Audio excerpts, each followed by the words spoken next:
Allah a-t-il vraiment ordonné cette fête dans le Coran?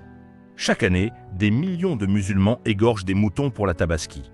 Le sang coule, les rues se remplissent d'animaux sacrifiés, des familles s'endettent pour acheter un bélier. Et celui qui ne sacrifie pas est parfois regardé comme un mauvais croyant. Mais une question sérieuse doit être posée. Où Allah ordonne-t-il clairement dans le Coran la fête annuelle appelée Aïd al-Adha ou Tabaski? Ce que dit réellement le Coran. Le Coran raconte l'épreuve d'Abraham dans la sourate 37, versets 102 à 107. Allah remplace l'enfant par une victime sacrificielle.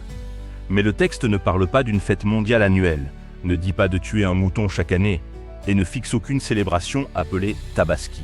Le mot Aïd al-Adha n'apparaît même pas dans le Coran. D'où vient alors la Tabaski? Des hadiths.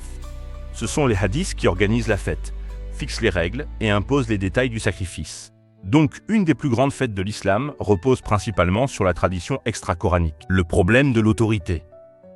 Le Coran dit pourtant dans la sourate 6, verset 38, « Nous n'avons rien omis dans le livre. » Et encore dans la sourate 5, verset 3, « Aujourd'hui, j'ai parachevé pour vous votre religion. » Alors pourquoi une fête aussi immense, aussi sanglante et aussi centrale n'est-elle pas clairement instituée dans le Coran? Le sang est-il vraiment ce que Dieu veut?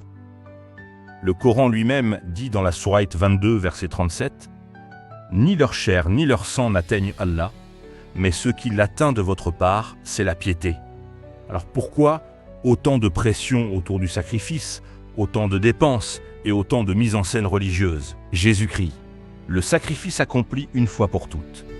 Dans la Bible, Dieu ne demande pas un sang répété chaque année. Jésus-Christ est présenté comme l'agneau de Dieu qui ôte le péché du monde. Et encore, il s'est offert une fois pour toutes. Plus besoin de répétition, plus besoin de sacrifice animal annuel, plus besoin de vivre dans la peur de ne pas avoir assez fait. Une question honnête. Si Dieu a arrêté le sacrifice humain avec Abraham, pourquoi l'homme a-t-il transformé cela en rituel permanent? Appel aux musulmans. Frères et sœurs musulmans, Dieu ne cherche pas simplement un mouton égorgé. Il cherche un cœur transformé. Le salut ne vient pas du sang des animaux. Le salut vient de celui que Dieu a envoyé pour sauver. Jésus-Christ n'est pas venu instaurer une religion de répétition. Il est venu offrir le sacrifice parfait, définitif et éternel. Venez à moi, vous tous qui êtes fatigués et chargés, et je vous donnerai du repos. Cherche sincèrement la vérité. Lis les évangiles. Demande à Dieu de se révéler à toi.